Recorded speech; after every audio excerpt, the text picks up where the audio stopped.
warahmatullahi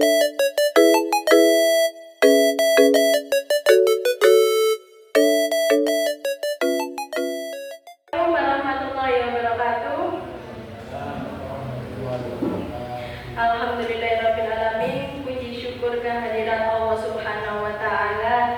Semoga dalam acara ini kita bisa melaksanakannya dengan lancar. Kemudian juga sholawat serta salam kita limpahkan kepada Nabi Muhammad SAW yang telah menjunjung kita ke jalan yang benar. Bapak Ibu yang saya hormati, kita di sini menghadiri acara sosialisasi rencana tindak lanjut PJOK yang akan disampaikan oleh Bapak Titis. Untuk itu saya akan membacakan susunan acara. Yang pertama yaitu pembukaan, yang kedua sambutan Ketua Komunitas Guru Gemar Belajar, yang ketiga penyampaian oleh peserta diseminasi, yang keempat penutup. Untuk mengawali acara ini, mari kita buka dengan bacaan basmalah bersama-sama. Bismillahirrahmanirrahim. Semoga dengan bacaan basmalah ini, acara ini diberikan kelancaran sampai akhir. Kemudian yang kedua yaitu sambutan Ketua Komunitas Guru Gemar Belajar yang terhormat Bapak Faizin, dipersilahkan.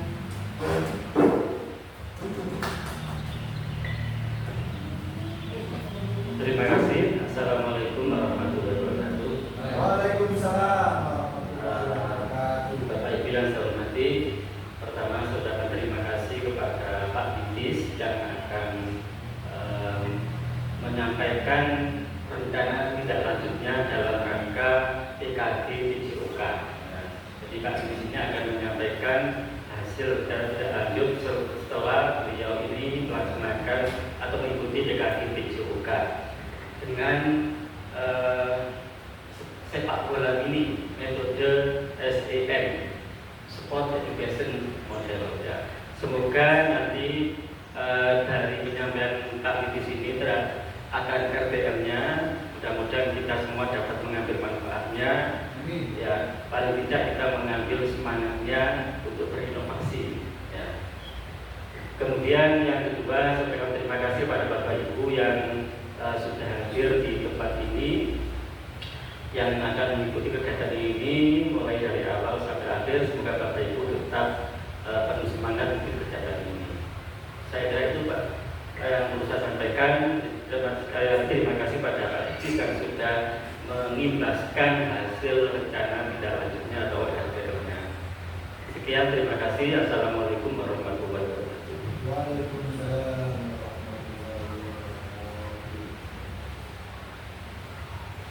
Terima kasih kepada Bapak Faizin atas motivasi dan dukungannya dalam melaksanakan kegiatan ini. Selanjutnya yaitu penyampaian oleh peserta diseminasi, yaitu kepada Bapak Titis Ardian Cahya, dipersilakan. Terima kasih Bu Iva. Baik, sebelumnya saya ucapkan selamat pagi. Assalamualaikum warahmatullahi wabarakatuh. Waalaikumsalam warahmatullahi wabarakatuh. Yang terhormat Bapak Faizin selaku Ketua Kombel KGGB Komunitas Guru Gemar Belajar.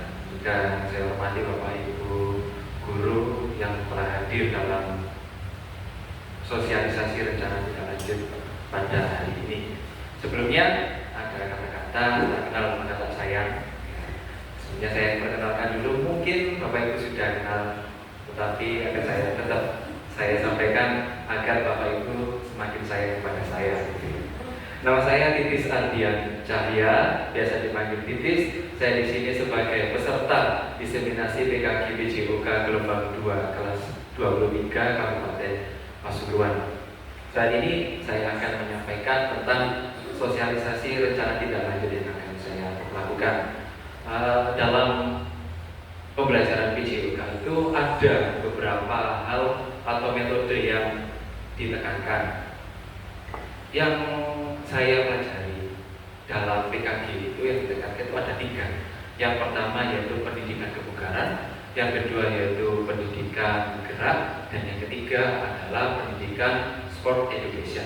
Nah, saat ini saya beberapa menit ke depan kita akan belajar tentang sport education model dengan menggunakan materi sepak bola mini. Hal yang latar belakangi saya menganalisa yaitu yang pertama, sport education model merupakan salah satu model pembelajaran PJOK yang berkelanjutan dan bermakna bagi peserta didik. Di dalam SEM ini, peserta didik itu akan diberikan peran, mereka akan bermain peran, entah itu sebagai pemain, pelatih, wasit, penonton, bahkan juga sebagai supporter ataupun penjual makanan minuman. Itu kita simulasikan dalam sebuah pertandingan. Nah, kita simulasikan kecil dalam pertandingan di dalam kelas. Nah, dalam SEM itu ada 3 hal pokok yang menjadi intinya. Yang pertama yaitu voice atau suara, yang kedua yaitu choice, pilihan, yang ketiga adalah ownership, yaitu kepemilikan. Voice yaitu suara. Di dalam pendidikan SEM ini, model SEM ini, suara anak-anak, suara peserta didik itu akan terlihat ketika mereka diberikan kesempatan untuk membuat isyarat atau membuat menyampaikan aturan pertandingan, peraturan. Mereka menyampaikan sendiri sebagai perannya. Yang kedua yaitu choice, pilihan. Peserta didik diberikan kebebasan untuk memilih. Mereka mau jadi pelatih, mereka jadi pemain, atau mereka jadi supporter, atau mereka pak saya mau jualan gitu. Bebas, mereka punya pilihan sesuai dengan kemampuan mereka sendiri atau sesuai dengan keinginan mereka. Yang ketiga yaitu kepemilikan, ownership. Mereka peserta didik dilibatkan untuk mengatur ruangan pertandingan, itu sebagai panitianya juga.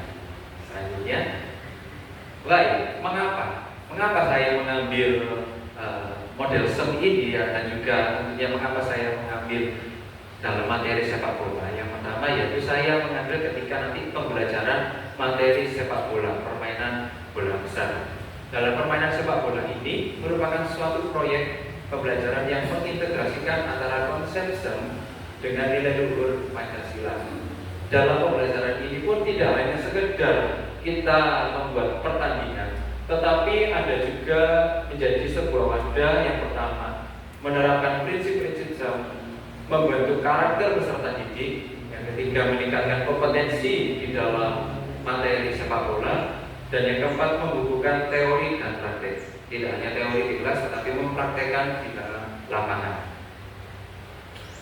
Tujuan dari model sport education ini yang pertama yaitu meningkatkan keterampilan motorik melalui sepak bola ini. Tentu diharapkannya yaitu keterampilan motorik dari peserta didik akan meningkat. Yang kedua, melalui kegiatan ini diharap mampu untuk berkontribusi pada peningkatan kesehatan dan level kebugaran jasmani. Nah, ini juga yang diharapkan dari pendidikan jasmani, olahraga dan kesehatan, yaitu meningkatkan tingkat kebugaran jasmani peserta didik.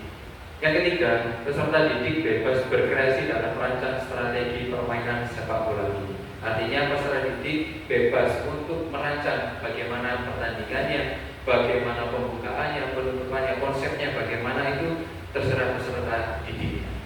Yang keempat yaitu meningkatkan motivasi dan keterlibatan peserta didik dalam pembelajaran melalui penerapan konsep belajar yang aktif, di mana peserta didik terlibat langsung di dalam pembelajaran.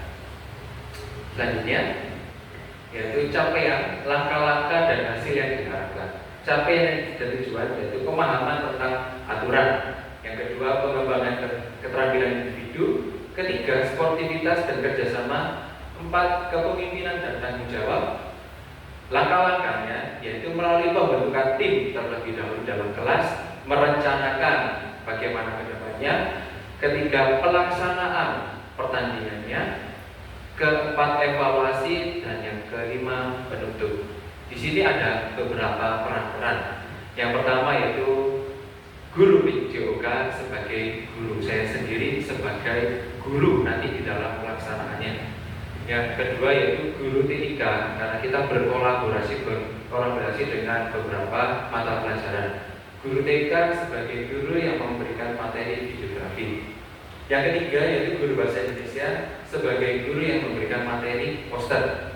Dan yang keempat, peserta didik sebagai peserta, panitia, pelatih, wasit, manajer, reporter, supporter, dan lain sebagainya sesuai dengan kebutuhan. Selanjutnya yaitu struktur program dan mitra dalam komunitas belajar. Struktur programnya yaitu kokurikuler di sini. Yang kedua, murid yang terlibat seluruh kelas 7, karena saya mengaku dalam kelas 7, jadi seluruh kelas 7 terlibat dalam pelaksanaan ini. Yang ketiga, waktu kegiatan yaitu akhir materi sepak bola. Di dalam materi sepak bola nanti terakhir akan saya buat adakan kegiatan seni. Mitra, yaitu yang pertama kepala sekolah sebagai penanggung jawab, guru PJOK sebagai fasilitator, guru TIK pengarahan IT terkait publikasi dan videografi, 4 guru bahasa Indonesia materi poster, wali kelas sebagai koordinator dari tiap-tiap kelas. Pernyataan tentang kapasitas yang dimiliki sekolah, artinya kekuatan atau hal-hal yang ada di dalam sekolah. Yang pertama yaitu aset manusia. Aset manusia ini tentunya yaitu kepala sekolah, guru dan tenaga pendidikan. Yang kedua, aset finansial mengenai dana-dana yang diperlukan. Yang ketiga yaitu halaman sekolah yang memadai untuk kegiatan berlangsungnya pembelajaran model STEM ini. Yang keempat, ruang laboratorium komputer sebagai pendukung untuk mengedit atau membuat dokumentasi video tadi. Yang kelima, sarana dan alat yang tersedia untuk pelaksanaan pertandingan. Dan yang keenam, peserta didik yang berjumlah 36 orang di tiap kelasnya untuk mengirimkan perwakilan sesuai minat dan bakat untuk menjadi panitia, peserta, juri, pelatih maupun penonton. Rencana evaluasi, tentu di dalam pelaksanaannya ini juga harus ada evaluasi yang harus dilakukan. Evaluasi dan refleksi penerapan STEM dalam PJOK. Yang pertama yaitu tujuan pembelajarannya dengan meninjau ketercapaian tujuan pembelajaran sudah tercapai atau belum. Yang kedua, umpan balik dari peserta didik. Yang ketiga, refleksi guru terhadap perencanaan, pelaksanaan dan pengelolaan STEM. 4, evaluasi kerja tim dalam pelaksanaan kolaboratif. Dan yang kelima yaitu evaluasi manajemen kelas mengenai keaktifan peserta didik. Kemungkinan, tantangan dan solusi, artinya di dalam pelaksanaan ini pasti akan ada tantangan juga sekaligus solusi yang untuk menyelesaikan tantangan tersebut. Yang pertama, kemungkinan tantangannya yaitu pengelolaan waktu yang dapat mempengaruhi penyelenggaraan. Yang kedua, faktor alam atau cuaca. Ketiga, kesulitan dalam manajemen tim. 4, motivasi peserta didik. Solusinya yaitu yang pertama, penjadwalan dilakukan dengan efisien. Kedua, menunda permainan dengan mempertimbangkan keselamatan peserta. Ketiga, komunikasi terbuka dan segera untuk menangani konflik. 4, memberikan motivasi peserta didik.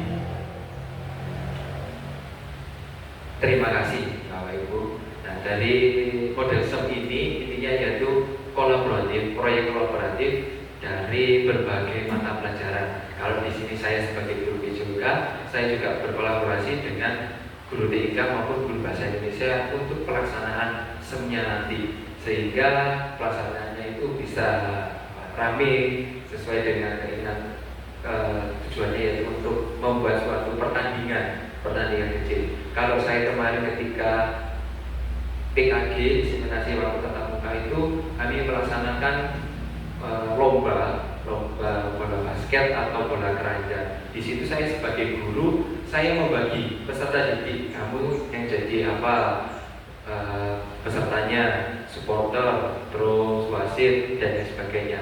Kita juga membentuk ketua panitia dan sebagainya itu.